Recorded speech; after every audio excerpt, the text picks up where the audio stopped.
welcome to the time clauses.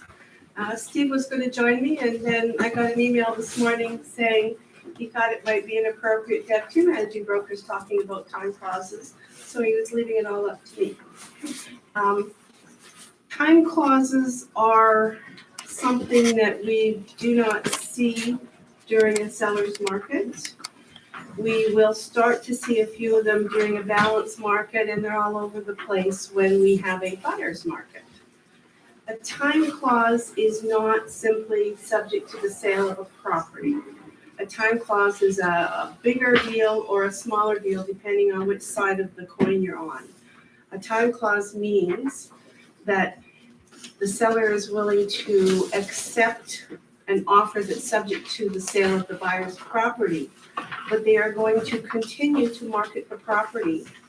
And if they get another offer that may or may not be for less or more money, but is not subject to the sale of the second buyer's property, the seller has the right to give our buyer, the first buyer, a certain number of hours, 12, 24, 36, 48, whatever hours, to either remove their conditions or walk away from the transaction.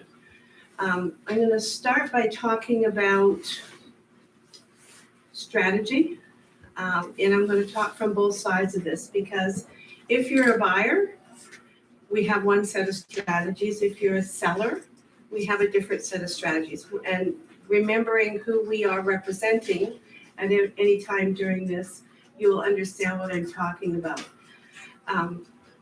If you are a buyer and you need to sell your home in order to purchase your next property, you're in a very vulnerable position.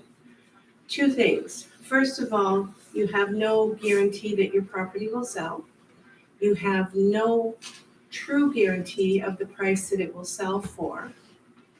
And in order to entice a seller to accept your time clause offer, you're probably going to have to pay a little bit more than you would if you were negotiating without this property hanging in the wind. So you need to understand from this purchase side, you're going to probably pay a little bit more. And on the sale of your property, you're not going to have time to test the market or go park at the top of the scale and see what happens. You're going to have to be extremely aggressive on your property price.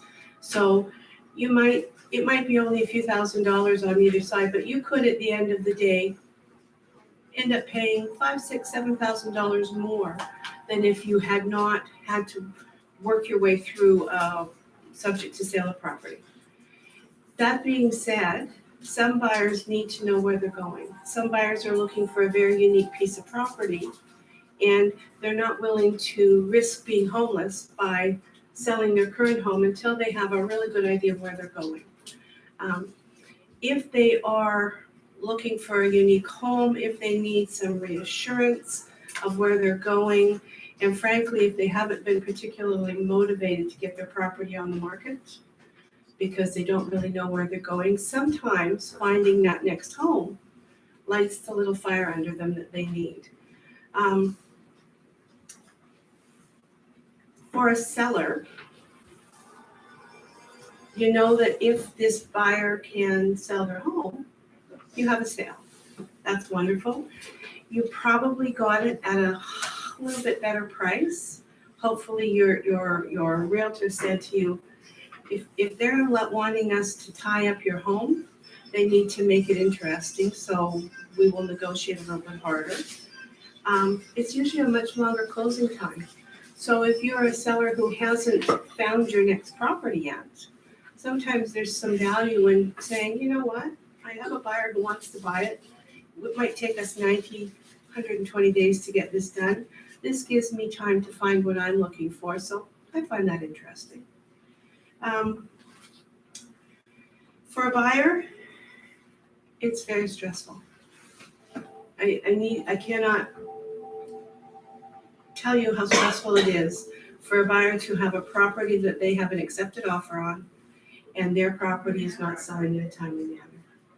And if you can understand how stressful it is for them, if you can articulate that to your client when you're talking to them about doing this process, they will, and you will have to remind them several times, we knew this was going to be stressful.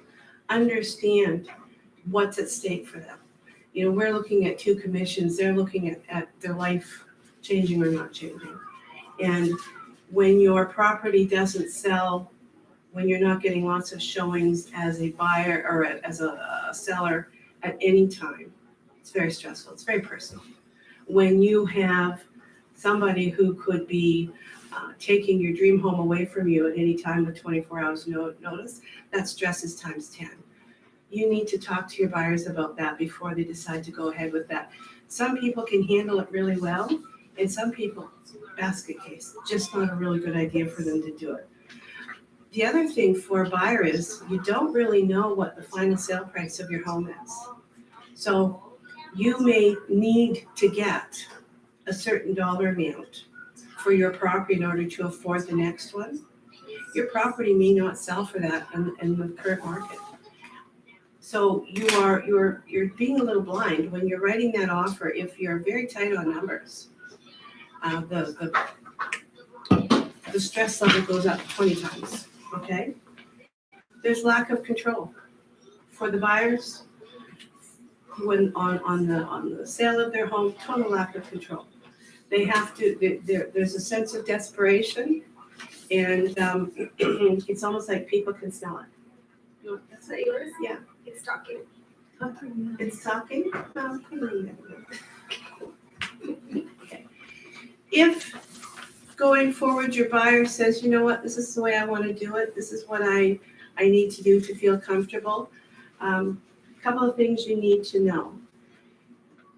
Before you write the offer for this property to allow the time clause, you need your buyer to have his property on the market or ready to go on the market within hours. So pictures, floor plans, marketing material needs to be ready to go before you sit down to present this offer to the seller. And the reason is the seller needs to be able to see and understand what the product is that you're putting on the market,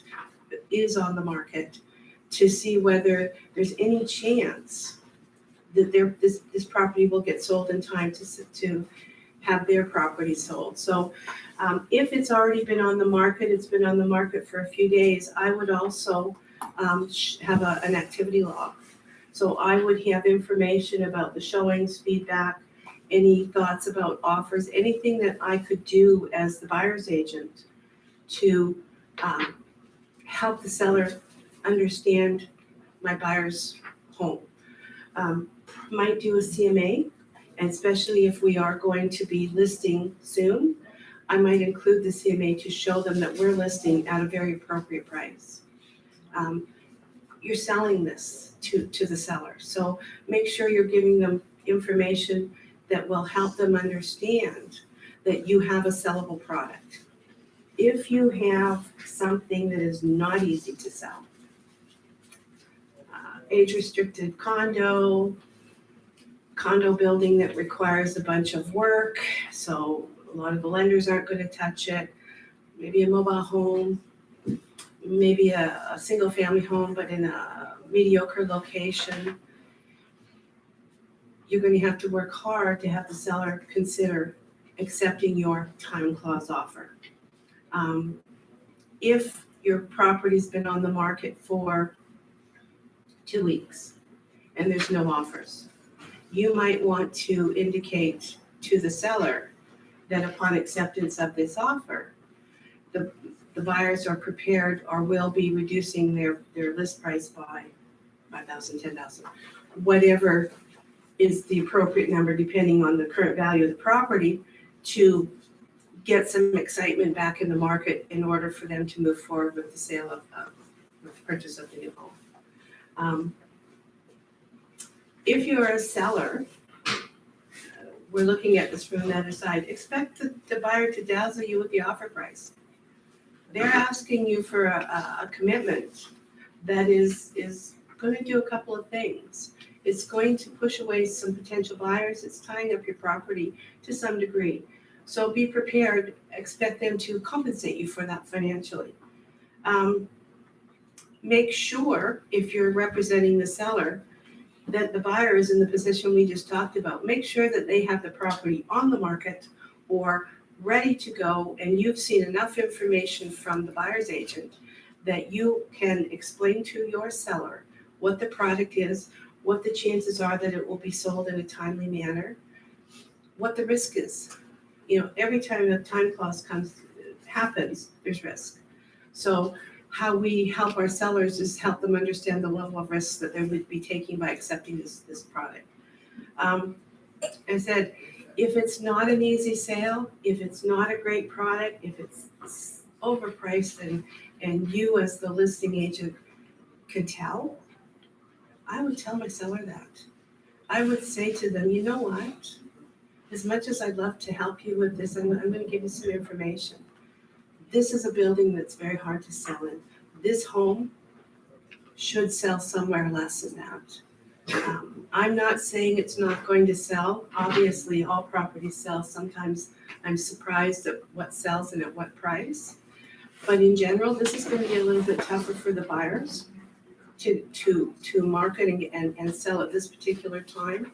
I'm not telling you not to take the offer. I'm just telling you that there's a little bit more risk involved. Educate your sellers. Let them understand. The sellers say, well, we'll just keep marketing it. Of course you will. You don't have an unconditional offer. You're going to continue to market it. But buyers agents who are looking at the member-to-member notes or phone calls or anything will consider this a lesser property. If we have a very busy market, first of all, sellers never accept time clauses during busy markets. But if the odd chance it happens, the buyers will continue to look at the property because there's not a lot of inventory and they're fairly comfortable calling a time clause. If we have a balanced market, if we have a buyer's market and there's lots of inventory on the MLS, why would I bother showing a property that my buyer may or may not be able to purchase? We may show it, they may say it's great, but it's just as good as the one that we saw last week. Let's write on that one. So we're diminishing the possibilities of second offers. There are lots of buyers and lots of buyer's agents who will simply think this is a slightly tarnished property. It is what it is.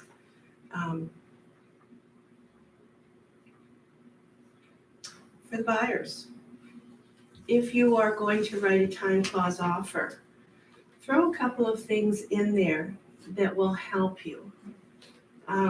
First of all, for timing, and I get a lot of questions about this. So if you are going to do a building inspection, if you require a mortgage, if you want to confirm insurance, if there's something on the title that you are. So our basic 5 conditions on our addendum 2, those conditions need to be satisfied in a timely manner. So 5 business days, 10 business days, depending on what the market is.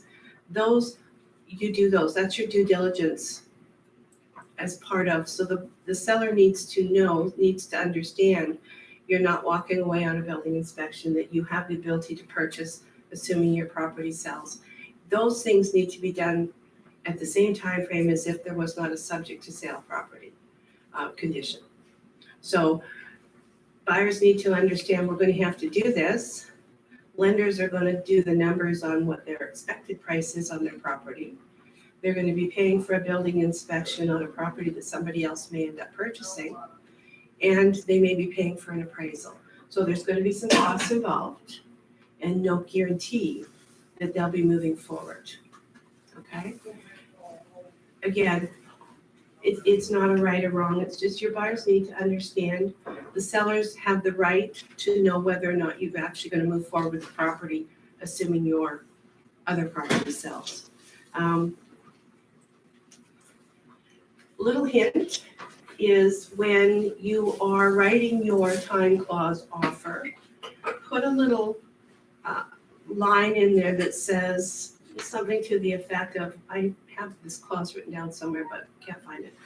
The sellers will not entertain any other offers during the time of the buyer's first set of conditions, and put a date on it. So in other words, for those 5 or 10 business days, the seller cannot look at or accept that second offer. Gives your buyer time to do their due diligence, to make sure they get their building inspection done. It may also give them an opportunity, if they haven't done this previously, to get some sort of a financial package put together that would allow them to move forward if the time clause is called. So most sellers are okay with actually giving you that time. If they don't, you know that the seller's not really attached to that particular offer anyway. You tell your buyer and hope for the best. Another little clause that you can put on there that I think is very helpful is one, and Steve's got a really nice one. He sent it, but I didn't have time to print it. Talking about informing the buyer, the first buyer, at the time of an accepted offer. Understanding that when we get to our documents, when the seller has a second offer, they are not able to call the time clause until that offer is unconditional. So there might be 5 or 6 business days, sometimes. Occasionally it's a cash offer and we're dead in the water, but there's usually 5 or 6 business days where the second buyer is doing their building inspection and getting their financing organized. The listing agent is not obligated to let the first buyer and the first buyer's agent know there's a second offer in play. Sometimes they will simply call you, or you get a text message or a touch base saying time clause has now been called. The seller has the right to tell their agent not to let the first buyers know about the second offer. And why I'm going to tell you this is important. If I'm writing on a property that's a time clause offer, I'm going to write a really good offer. I'm going to write $2,000 or $3,000 more, probably, than the accepted offer. So my buyer is going to look really attractive. The seller is going to want me as the second buyer to buy the property. What I want to do as the first buyer's agent is protect my client as best I can.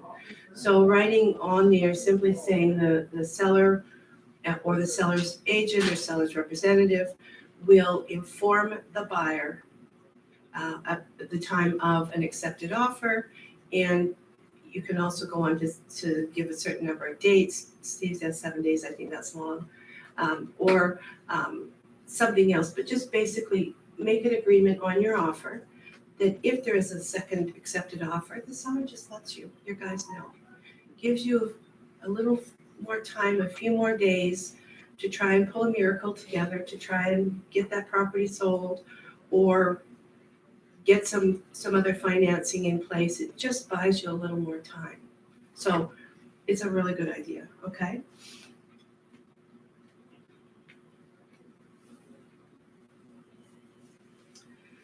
A lot of people have, asked me about closing dates.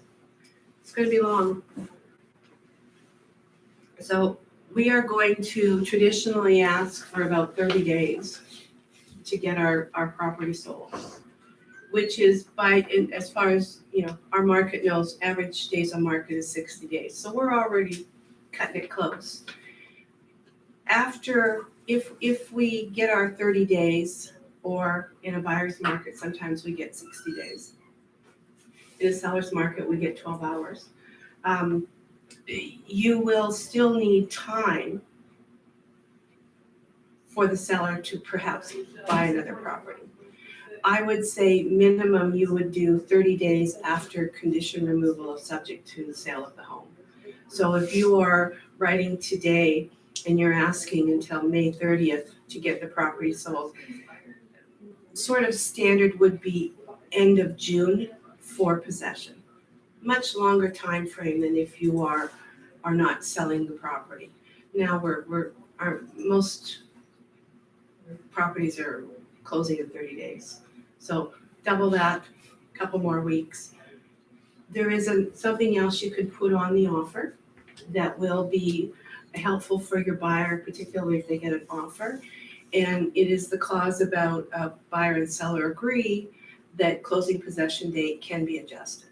So buyer gets an offer on the property that says, I would love to close, I would love to buy your property. I have to close May 31st, and it's only April. If you have the ability to call the seller and the seller's agent and say, you know that clause we put in there? I have an offer, these are the dates the buyers are looking for. Are your sellers willing to sign an amendment to line those dates up with the sale of our property? Addressing it in the offer will give you that ability to do that when your property, because remember, we're talking about 2 sales here.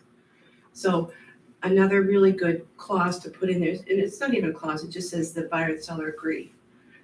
It's an opportunity, it's an agreement to say, we'll look at dates. Will the seller agree on the dates if an offer comes in? Maybe, maybe not. It will depend on what's going on in their lives and how far they are towards moving towards their next home. But it's been my experience, 95% of the time, assuming they can, they're happy to work with you on those, okay? The sellers can hope for the best, but they assume the worst. As a listing agent, as with a time clause offer, I would continue to do open houses. I would continue to do all marketing that I was doing before. I would encourage every realtor who expresses interest in the property to move forward and to consider writing an offer. Until time clause is done, we don't have a sold property. Okay? So there are, on web forms, Victoria Real Estate Board is fabulous, by the way, because we have created the forms that are required to write time clause offers. Form 1 is the time clause addendum, and it just basically talks about the first buyer's obligation to purchase. It also lays out the fact that the seller can entertain other offers. It's also in writing that the seller will not invoke the time clause, so will not start the clock ticking until the first offer is unconditional. I have to tell you, a few years ago, it was the wild, wild west. The seller had the choice when a second offer came in to either call the time clause at the time that they accepted the second offer, or they could wait until conditions had been removed on the second offer. It was at the option of the seller. The truth of the matter is it still is, because they can cross that line off. If you represent the seller and you talk to them about this and say, here's the pros, here's the cons. Second buyer comes in, they're hot to trot, they want this property, they need a mortgage, and they want to do a building inspection. And they're saying to us, if I have to wait until I paid all this money, and then you're going to call the time clause, I don't know if I'm going to buy the property, and they're saying it's making them uncomfortable, they may walk. I doubt it, but anyway. So this is something that's on there. It's to protect the first buyer. And bless their little hearts for doing that. It is something that can be negotiated. When a notice is given, I've had lots of realtors say to me, well, what's standard? No such thing. There's no such thing as standard number of hours to call the time clause. If it is a seller's market, I've seen 6 hours. I've seen 12 hours. If you're really lucky, you're getting 24 hours. On a lot of transactions, I see 48 hours. When we're in a quieter market, I see lots of them with 72 hours. There's no such thing as the magic number. There's no such thing as what is everybody else doing. This is a negotiated item. If you're representing the buyer, you're going to ask for as long as possible. If you represent the seller, you're going to ask for as little amount of time as possible, being reasonable depending on what type of market we're in. So right now, reasonable would probably be 24 hours. Okay. If you're the buyer's agent, this is just a protocol thing. If you're the buyer's agent, your time clause is called. There's nothing on the horizon for the property. Your buyer cannot remove conditions because they can't move forward without selling their home. Your buyer says, call it a day. Be nice. Get a release signed by your buyer and send it off to the listing agent. Make the deal dead. And the reason I'm saying that is I see realtors who know darn well that their buyers are not in any position to remove conditions, who let the time clock run out of spite.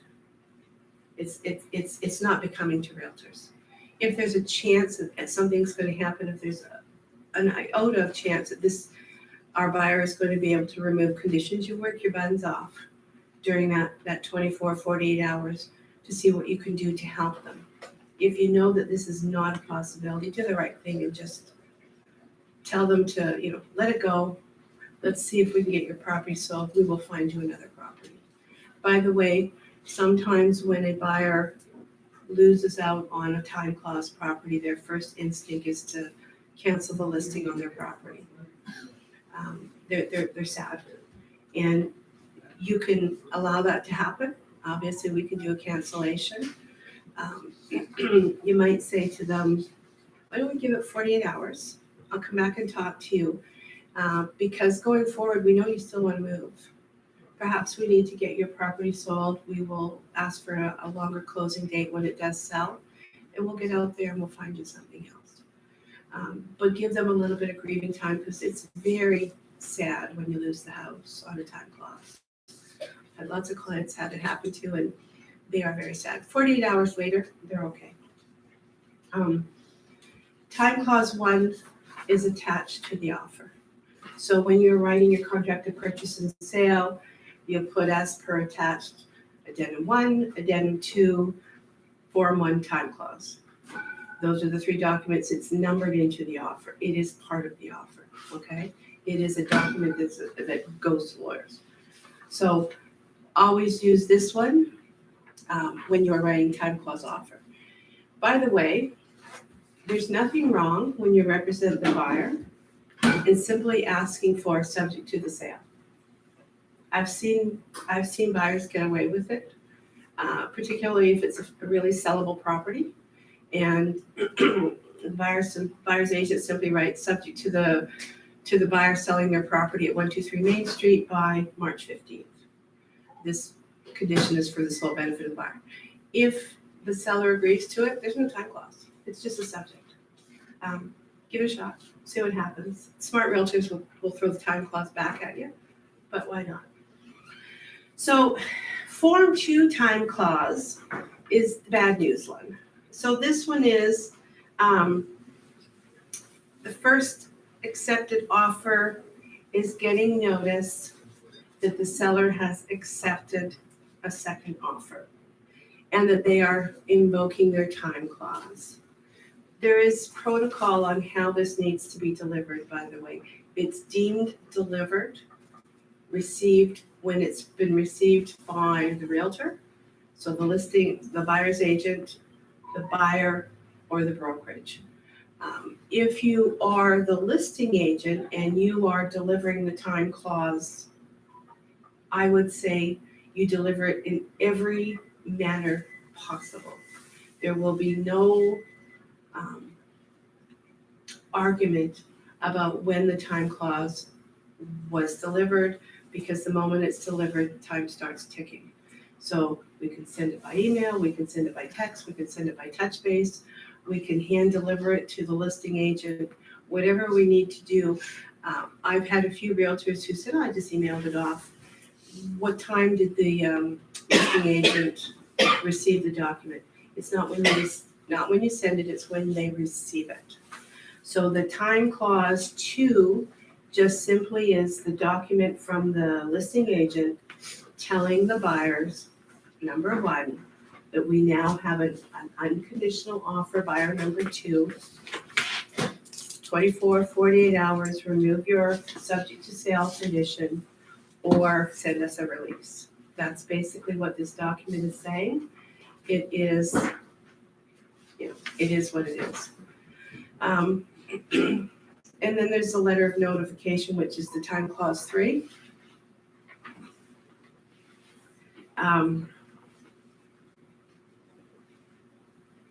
This is the one that not everybody's using it. It's a great one. Time clause 3 is a letter of notification to go along with the time clause, and it has the buyers, first buyers, sign it. So as a listing agent, I would be using this document. This is a newer document. And it basically confirms that buyer number 1 has received notice. Date and time that they receive this letter should coincide with time clause 2, but it doesn't always. So we might have it deemed accepted because the buyer's agent, we called them, we told them it was an email, they're sitting in front of their computer and they say, Lori, thank you very much. I've got the document. I will call my clients right now. That's deemed received at 4:05. It might be 5:30 before he sits down or DocuSigns this to the clients. They don't have to match. It's great if they do, but this document is just confirmation that the buyer number 1 has received their documentation. If time clause has been called and our buyer number 1 is in position to remove their condition, time clause 4. Time clause 4 says the first buyer's condition precedent as defined in the form time 1 clause are hereby waived or declared fulfilled by the first buyer. This doesn't say, it's not a removal of a condition that says subject to the sale. It's saying they're waiving or they're in position to do it. This is a better form to use, time clause 4, than simply doing an amendment to remove subjects that's subject to the buyer's property, because that is not waiving it, that is fulfilling it. And if they're waiving it without it actually being sold, this is better wording, okay?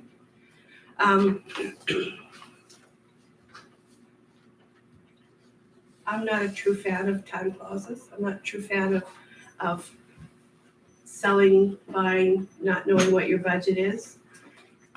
But to be honest, there are some buyers who will need to find their new home before they're comfortable selling their old home, who may be in the financial position to move forward.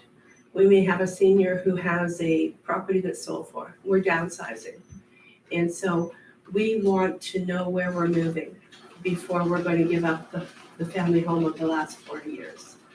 We would like to sell the house first, but the truth of the matter is that if our time clause is called, we will simply put a line of credit on the old home and we will be able to move forward. Fabulous opportunity for us to work with that one. And if they need that assurance, then this is the product that's absolutely perfect for them. There are lots of times when this is probably a bad product. This is a bad decision. I said the biggest one is when we have a buyer who has a very tight budget. So I need to get $425 for my condo, or I can't afford to close on this $650 home that I've just put an offer on. Huge pressure on all sides. The only thing it will do is maybe buy us some time so that we can find some extra lending ability or house, lending money from house of mom and dad, whatever, buy us a little bit of time. In general, time clauses are not particularly effective except in the markets where sellers won't accept them. Because if it's a busy market, they will just tell you to pound sand. because they will wait for an offer that doesn't have that nasty little subject on it. Has anybody got questions? Do you understand sort of the process of time clause? Understand that it's different than just subject to the sale of? Okay, yeah. So if for some reason the buyer finds another amazing house and wants to pull out of this first one, Mhm. how would that work? Can they just go back in and remove that? Can they remove the time clause or? Not unless you've written something on there. But that would be the same thing as any buyer who's got 5 subjects or 6 subjects. And all of a sudden a new listing comes on and they say to you, Colin, I don't really want to buy that house anymore. I found a better one in the neighborhood we wanted to be in. Get us out of that one. The truth of the matter is they're under contract. They're legally obligated to go forward with the purchase they have. Are you going to be able to convince them that there's not something wrong with the building inspection that they walk away? Probably not. But the contractual obligations are exactly the same. Okay. Any other questions? Anybody afraid to try one? They work often. All you need to understand is buyers and sellers need to understand the risk and the stress. And if they're willing to take on both the risk and the stress, go forward and do your best job you can for them. Okay? Thanks, guys. That was short. We're done. No questions? Okay. Question about the deposit. So do the first buyer just start pay the deposit after they sign the Form 4 of the time clause? So the first buyer, normally, it's been my experience that the deposit often goes in after they've done their first 5 conditions, so after the 10 business days. If the seller will allow them to do the deposit upon removal of conditions, then that Form 4 is the removal of the final conditions. So whatever you've negotiated on the offer, if it's upon removal or within 24 hours, that has clicked in, and that it's time to get the deposit in, whatever it was under the contract.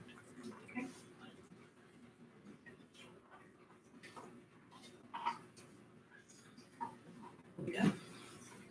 Lori? Yeah.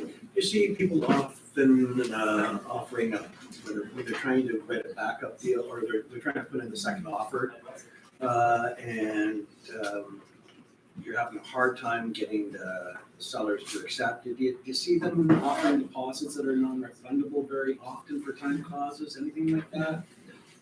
So, in my experience, there's only two kinds of people who are writing time clauses.